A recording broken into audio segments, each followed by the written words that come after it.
पितृ पंधरवडा सुरू झालेला आहे।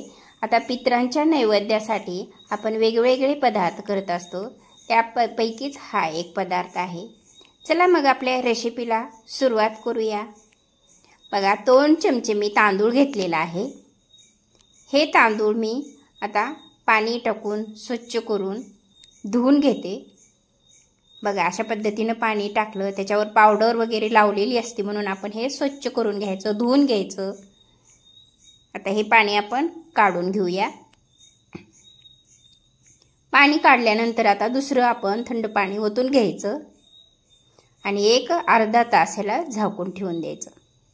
अर्धा तास झालेला आहे। आता आपण त्याच्यावरचं पाणी काढून घेऊया। बघा या तांदळातलं सगळं पाणी मी काढून घेतलेलं आहे।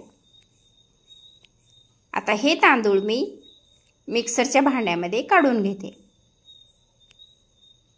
तर हे सगळे तांदूळ मी ह्या मिक्सरच्या भांड्यामध्ये काढून घेतलेला आहे आणि आता त्याच्यामध्ये 1 चमचा भर पाणी आपण आता टाकून घेऊया। बघा 1 चमचा मी पाणी जवळपास ह्याच्यामध्ये टाकून घेतलेलं आहे आणि आता झाकण लावून आपण हे ग्राइंड करून घेऊया। आता हे ग्राइंड करून घेतलेलं आहे। बघा हे तांदूळ आपण जवळपास एका तांदळाचे जवळपास 4-5 तुकडे होतील अशा पद्धतीनं हे ग्राइंड करून घ्यायचं। आता हे ग्राइंड करून घेतलेलं मी हे गॅसवर दूध गरम करायला ठेवलेलं होतं, त्याच्यामध्ये हे मी तांदळाचं जे पेस्ट करून घेतली होती ओबडधोबड ते मी टाकून घेतलेली आहे। आता तांदळाचं हे पेस्ट टाकून घेतल्यामुळं आपल्याला जरा हलवून घ्यायचं, व्यवस्थितरित्या मिक्स करून घ्यायचं। बघा ही दुधावरची मलई आहे, साय आहे, त्याच्यामध्ये मी केसर टाकून घेतलेला आहे। जवळपास अर्धा तास केसर टाकून ठेवलं। काजू, बदाम, पिस्ता आणि विलायची घेतली, त्याचे काप करून घ्यायचे ड्रायफ्रूटचे। आता गॅसवर हे दूध ठेवलं होतं, त्याच्यामध्ये हे मलई मी टाकून घेत आहे। आता ही सगळी मलई घालून मी हे दूध अगदी व्यवस्थितरित्या हलवून घेते, मिक्स करून घेते ही मलई त्याच्यामध्ये। आपण ज्यावेळेस दूध खीर करतो ना त्यावेळेस आपण मलई तर टाकून घ्यायची किंवा दूध पावडर तर टाकल्यानंतर फारच खमंगपणा येतो दूध खीरीला। मी आज हे याच्यामध्ये मलई टाकून घेतली दुधामध्ये आणि व्यवस्थितरित्या ह्याला थोडं गरम करून घ्यायचं। बघा मलई टाकल्यामुळं, केसर टाकल्यामुळं दुधाचा कलर सुद्धा बदललेला आहे। आता त्याच्यामध्ये मी साखर घालून घेतली,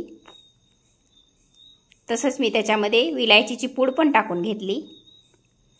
आता हे सगळं साहित्य घालून मी थोडंसं मिक्स करून घेते, हलवून घेते।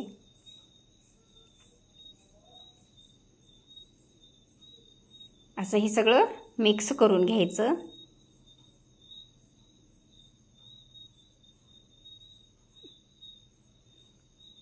बघा कलर सुद्धा छान आलेला आहे आपल्या दूध खिरीला। अशा पद्धतीने हे दूध खीर करून घ्यायची।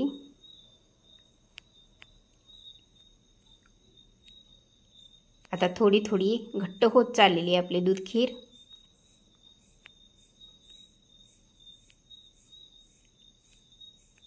आता त्याच्यामध्ये मी हे ड्रायफ्रूट तुपामध्ये मी फ्राय करून घेतले आणि ह्या दुधामध्ये टाकून घेतलेलं आहे। बघा अशा पद्धतीने हे मिक्स करून घ्यायचं व्यवस्थितरित्या, कारण हे फ्रूट्स तुपामध्ये फ्राय केल्यामुळे खमंग लागतात, चविष्ट लागतात म्हणून हे टाकलेले आहे त्याच्यामध्ये। बघा अशा पद्धतीने ही आपली दूध खीर झालेली आहे। लाईक करा, शेअर करा, सबस्क्राईब करा, कॉमेंट करा, खात राहा, मजेत राहा, खुश राहा, आनंदी राहा। चला भेटू पुढच्या व्हिडिओमध्ये। धन्यवाद।